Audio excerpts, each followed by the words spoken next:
Se viene una guerra latinoamericana, Ecuador invade México. Este fin de semana, el gobierno de Ecuador invadió la embajada de México para sacar al expresidente Jorge Glass y llevárselo en su poder, ¿no? Y pues esto obviamente representa una falta de respeto y una ruptura de una serie de leyes internacionales y algo. Esto es lo que comenta el embajador de México en Quito, justo en el momento que sucedió. ¿Cómo delincuentes allanaron la embajada de México en Ecuador?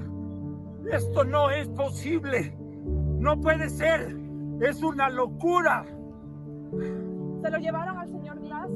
Entiendo que sí.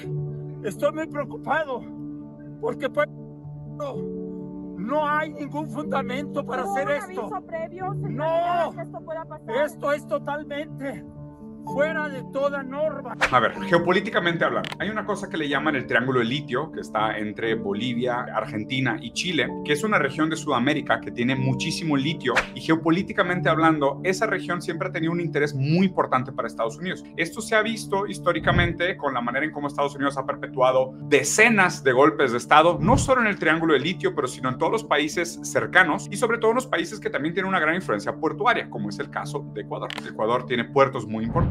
Una de sus actividades principales económicas es el puerto, pero en Ecuador esto sucedió en este movimiento histórico porque pues, es cierto que han estado banqueros en el poder y ahora el presidente que está actualmente literalmente es el hijo del billonario más poderoso del país. Que el ha usado el hecho de que es un país dolarizado, que tiene un puerto muy importante para realizar definitivamente transacciones ilícitas, y como está dolarizado no hay rastreo de las actividades ilícitas que llevan a cabo el país. Entonces es normal que la derecha continúe persiguiendo a la izquierda para que no exista ninguna propuesta de regreso de un correísmo, que es el movimiento de izquierda en Ecuador que trató de construir algún tipo de soberanía sobre el país, y uno de ellos fue el ex vicepresidente Jorge Glass, ¿no? Que lo que estaban tratando de hacer es agarrar a Jorge Glass para que él de alguna manera pudiera acusar a Correa y así llegar al expresidente y quitarle cualquier posibilidad de que él regresara al poder o que la izquierda regresara al poder en Ecuador, ¿no? Jorge Glass estaba condenado en Ecuador y eso es cierto, pero es importante recordar que cuando un político va a pedir asilo político a una embajada pasan una serie de cosas. La embajada funciona como si fuera una extensión del territorio soberano del país al que representa. Entonces, en este caso, la embajada de México no es un edificio con una serie de policías y guardias, no, es como si fuera un pedacito de México en Ecuador. Cuando un país quiere establecer vínculos diplomáticos con otro país, tiene que construir una embajada en el país local y a través de esa embajada es donde se hacen las negociaciones y es un tipo como de lugar donde se pueden llevar a cabo las relaciones para así construir un vínculo a largo plazo de respeto mutuo y empezar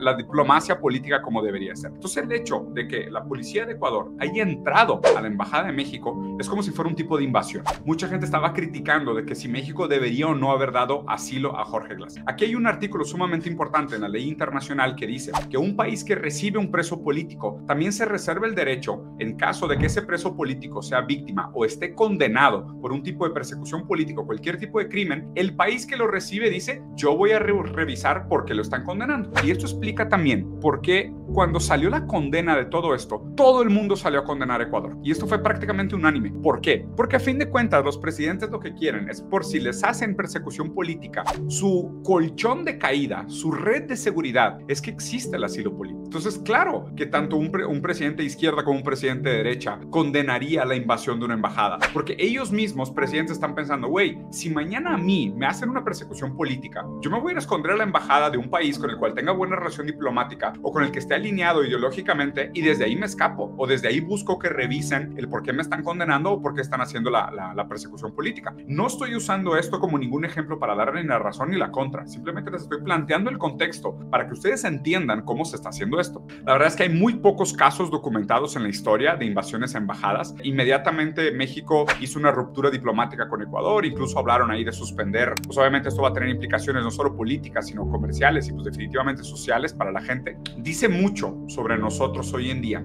que un país rompa sus vínculos diplomáticos con otro país por defender el asilo político, romper las relaciones diplomáticas con otro país porque invadieron tu embajada, claro que es una defensa de tu soberanía nacional, pero por detrás lo que realmente están defendiendo es la ley sacrisanta de la defensa del asilo político. O sea, este es el interés de la política, a final de cuentas. El interés de los políticos, invariablemente de izquierda o derecha, es defender su colchoncito.